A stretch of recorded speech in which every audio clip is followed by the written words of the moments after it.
I guess I panicked a little because I yelled at her and shook her, but she didn't wake up. I got out of the car, ran around to the driver's side, and pulled open the door. Then I saw the problem. The left shoulder of the leather jacket she was wearing had a jagged tear in it. I put my fingers inside, and when I pulled them out, they were covered in blood. I pulled her out from behind the wheel and managed to slide her into the back seat. Now what? In the distance, I could see a sign for a motel, and, not knowing what else to do, I drove down to it. An old man was working behind what passed for the reception desk, and, remembering what Esther had said, I paid cash for a room for the night. When I went back to the car, I found Esther sitting up in the back seat. She nodded approvingly at me when she saw the room key, so I felt better. I pulled the car in front of the room and gently helped her inside and onto the double bed. She gasped as she flopped down, but otherwise she was as stoic as a Spartan. Once I'd turned on the bedside lamp, she looked up at me. "You're going to have to help me get this jacket off," she said.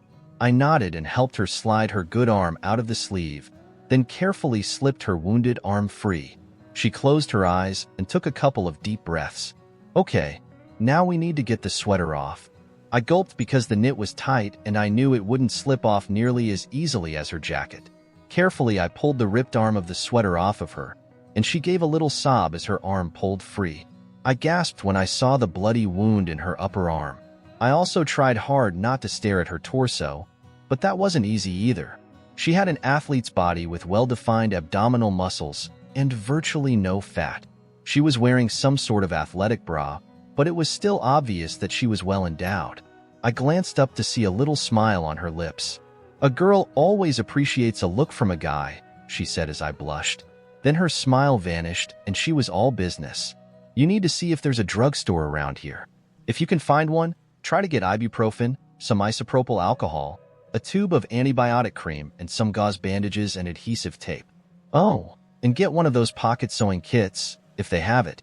I scurried out to the car, eager not to be caught staring at Esther anymore. There was a little strip shopping center about a mile down the road, and I was able to purchase the things Esther needed. I remembered to pay cash for everything. When I got back to the room, Esther was sitting up in the bed. Evidently, she's managed to rinse her arm off in the bathroom, but it was still oozing blood into the towel she'd brought with her. She took a couple of the ibuprofen tablets first, then had me clean and rinse off the wound with the alcohol. I knew that had to hurt, but she didn't make a sound. When I had cleaned it out as best I could, she looked up at me and said, "Hand me my knife." I couldn't figure out why she wanted her combat knife, but I fished it out of her pocket and gave it to her anyway. "Okay," she said, taking a deep breath. "Now I need you to stitch up the wound." "Wait a minute," I protested. "I've never done anything like that. I don't know how." She looked at me grimly. "If you don't sew it up, it's going to continue to bleed and I could go into shock. Don't worry, I'll walk you through it." Reluctantly, I threaded the needle and knotted the thread at the end. When I was ready, she picked up her knife, put the handle in her mouth, and bit down on the rubberized grip. With a gulp, I started trying to sew up the wound. I heard her gasp and whimper around the knife, and once she took it out of her mouth to tell me to pull the stitches tighter. Several times I thought I was going to be sick, but seeing her courage shamed me into pressing on until the job was finished. When I'd tied off the thread, I smeared the antibiotic cream all over the wound. She spat out the knife and looked down at my makeshift surgery.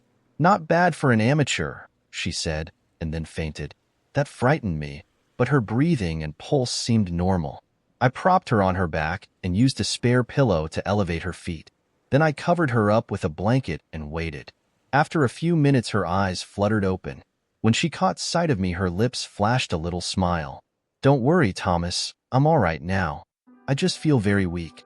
Let me sleep a little and I'll be fine." Then she closed her eyes.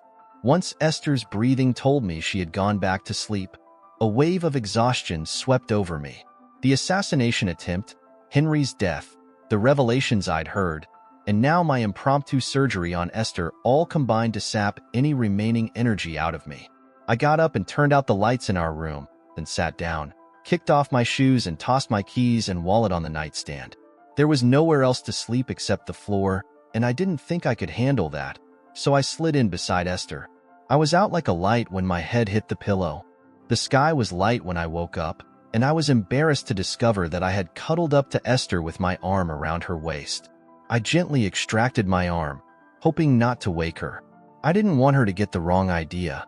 She still seemed to be asleep, so I pulled on my shoes, grabbed my wallet and the keys, and went out to the car to find some food for us. Fortunately, there was a fast food place near the drugstore I'd found last night, and I was able to pick up a sack of breakfast sandwiches and a couple of large coffees. When I got back to our motel, Esther was awake and sitting up in bed. At her request, I changed the bandage around her arm. I was pleased to see that the bleeding had stopped and that there were no obvious signs of an infection. Then I had to help her get her sweater back on. I tried to be dispassionate about being so close to a barely clothed female, but it wasn't easy. Thankfully, I didn't do anything to hurt her or offend her. Esther and I were both ravenous, and we tore into the sandwiches. We were sipping our coffee when she looked at me curiously and said, "I didn't know Ginny had a tattoo." "She doesn't," I said. "What made you think that?" "I woke up during the night and had to go to the bathroom. When I came back to bed, I noticed your wallet had fallen open to a picture of her. It looked like she had a tattoo on her neck." My depression came back in a rush. "That's an old picture," I said flatly, "and it's not a tattoo, it's a port wine stain." Esther must have picked up on my tone because she raised her eyebrows and asked, "Want to tell me about it?" Ginny and I went to the same high school together. She was bright and cute and slender, and I was crazy about her. But I was shy and nerdy, so I could never work up the nerve to ask her out. Anyway, Ginny was born with a port wine stain on her neck. She was very self-conscious about it, and unfortunately the other kids teased her about it unmercifully. One day, I was walking down the hall when I saw a group of them surrounding her and taunting her. "Ginny Jelly," they called her birthmark, and that must have hurt because she was crying. Suddenly, I was running as fast as I could, and I jumped in front of them.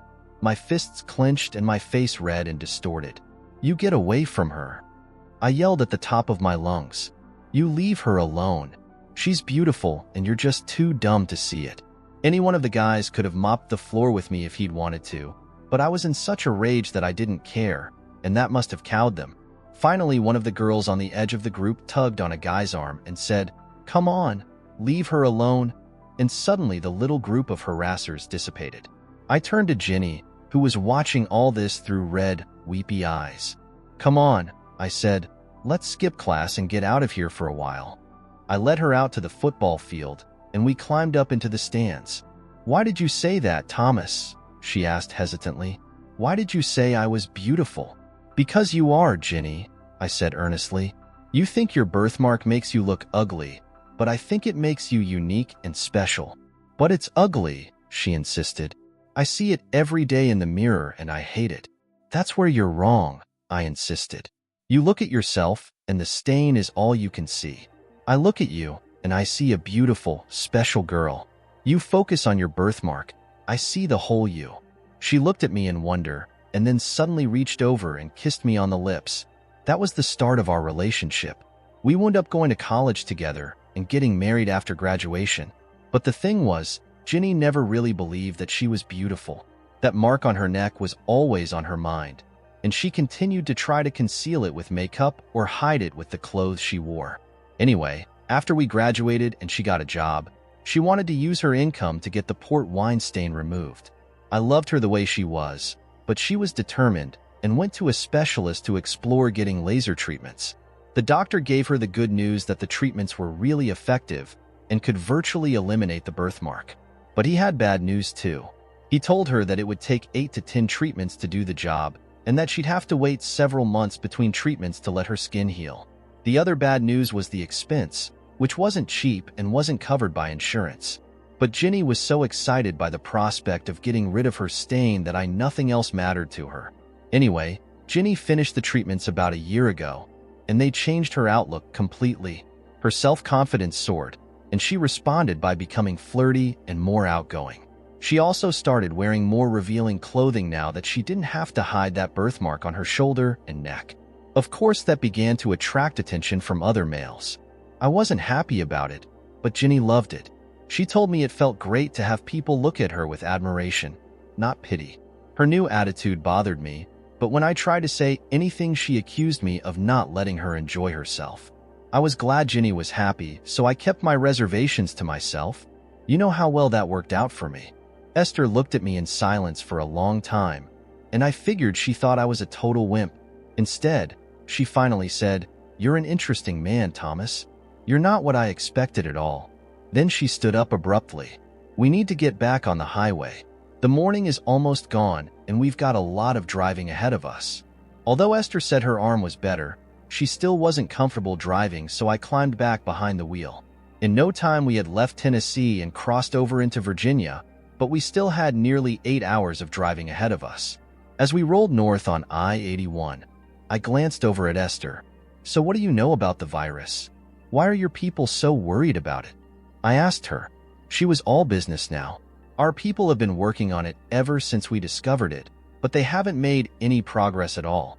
They thought at first it was some sort of information retrieval routine, something to steal passwords, secret documents, confidential data. But the problem is that the damn thing doesn't do anything. We've quarantined different types of computers and infected them with it. The virus runs momentarily, then shuts itself down. Then why are you so worried?" I asked. "For 3 reasons," she said. "First, our people have never seen anything like it. It seems to be very complex and highly sophisticated. No one would go to that much trouble for something innocent. The second reason is that we're picking up all kinds of backchannel activity from IS. Everything we hear seems to indicate that something big is about to happen. We just don't know what or when. And finally, there's you." "Me?" I said in surprise. "Exactly," she said. "When we steered this virus to you, the noise levels peaked and then went silent. Then, the next thing we knew, 2 very bad types got put on your tail." "Amir and his brother," I said bitterly. "Precisely," she said. "When you add it all up, whatever Alan Dulles is, it's critical to IS plans. We've got to figure out its purpose and how to stop it. So when we get back to DC, I guess we need to go straight to Fort Meade," I said. Esther shook her head in an emphatic no. "I really doubt they'll let me in there with you," she said. "And they might not even let you in after what happened in Oak Ridge. Rather than risk a long delay, I think it would be better for you to tackle the virus from your home computer. You have secure access to the NSA network, don't you?" I told her I did, so that became our plan. The only part of working from home I wasn't happy about was the possibility of encountering Ginny. After all I had learned, I just didn't feel like I was ready for a confrontation with her. Besides, it would only serve as a distraction to keep me from focusing on the virus. Having it out with my wife would have to come later.